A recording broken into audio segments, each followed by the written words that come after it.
আমি আমার রবের কাছে চাইছি, পাই নাই এবং কোনদিন নাই। চাইছি, দোয়া করছি, ইচ্ছা মতো কাজ, কিন্তু পাইছি না এবং হয় না।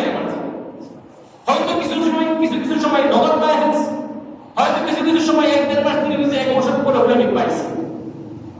কেউ ফিরে না খালি হাতে, বাবা তোমার তো পারে না, কেউ ফিরে না খালি হাতে, কার তো পারে আল্লাহ, বলেন না কার তো পারে আল্লাহ। সুতরাং আমাদের আপন কে?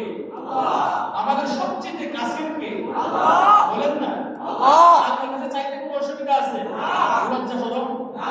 আল্লাহর কাছে কাঁদতে কোনো অসুবিধা আছে না? কাঁদলেও শরম করে না? দেখেন আপনার যত ক্লান্তি আছে, টেনশন আছে, আজকে ট্রাই করবেন, আজকে এই মুহূর্তে বাড়িতে গিয়ে ট্রাই করবেন। আপনি বাড়িতে ঘুমানোর আগে খাবার দাবার যারা খাইছেন তো আলহামদুলিল্লাহ, বাড়িতে যাবেন, ওযু করবেন, একদম শান্তশিষ্ট পরিবারের সবাই বলবেন, একদম চুপ কোনো কথা নেই, একটা রুমে চলে যাবেন, সবাইকে আলাদা করে দেবেন, দিদি এই লাইনটা জ্বালায় 2 রাকাত নামাজ পড়বেন মনটা একেবারে নীরব শান্ত করবেন।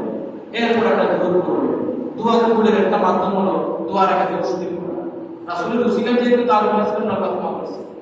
তো দূর শরীফ করে ইস্তেগফার করে আপনি দোয়া করবেন। যত অভিযোগ আছে, যেভাবে আমরা আহমদ মানুষ শুধু বলে এরকম কইতে পারবো, আচ্ছা তো আপনি কাইতে কাইতে করবেন আল্লাহর কাছে দোয়া করে, দেখেন আপনি সারাটা শরীর থেকে একটা আল্লাহ।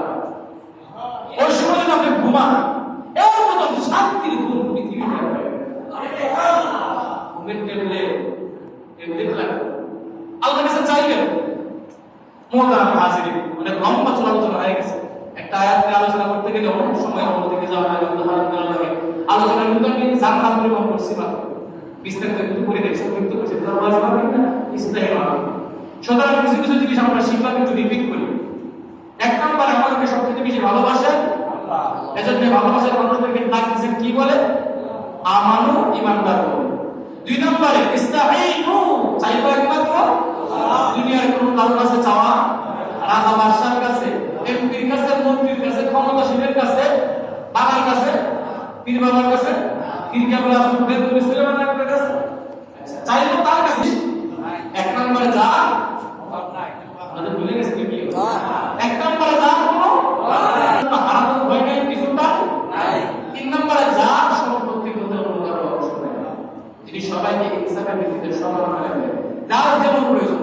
আল্লাহ তুমি সুন্দর বলে ধরনীটা সাজিয়েছে সুন্দর করে, যেখানে যা লাগে তা দিয়ে সুবহানাল্লাহ। আমরা চাইবো আল্লাহর কাছে, 3টা জিনিস যার কাছে নাই তার কাছে উপযুক্ত চাওয়ার জায়গা। সুতরাং আল্লাহ ছাড়া পৃথিবীতে কোথাও আর কোনো দ্বিতীয় জায়গা নাই। চাইবো কিসের মাধ্যমে? ওইটা জিনিসের দ্বারা, 2টা জিনিস। 1 নম্বরে ধৈর্য, 2 নম্বরে নামাজ। ধৈর্য আমরা কোন ক্ষেত্রে ধরবো?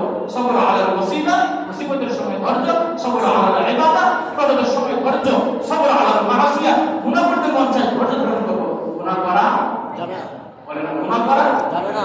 গুনাহ হলো অন্ধকার কালো, নেক হলো নূর আলো। সুতরাং আপনি আলো নেবেন না কালো নেবেন, এটা আপনার ব্যক্তিগত বিষয়। আপনি কয়লার টুকরা দিবেন নাকি হীরার টুকরা নেবেন, এটা আপনার ব্যক্তিগত বিষয়। আমাদের কাজ হলো আলোচনা করে মানুষকে বোঝাই দেওয়া।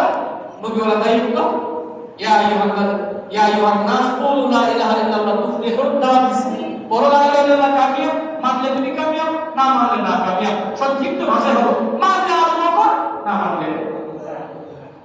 আচ্ছা, এই পর্যন্ত বলছি কইলাম আমার উস্তাদ এর মেশকাতের ক্লাসে কিন্তু আপনারা মিজানুর রহমান কাছে থেকে আমরা বলছিলাম আবু বকর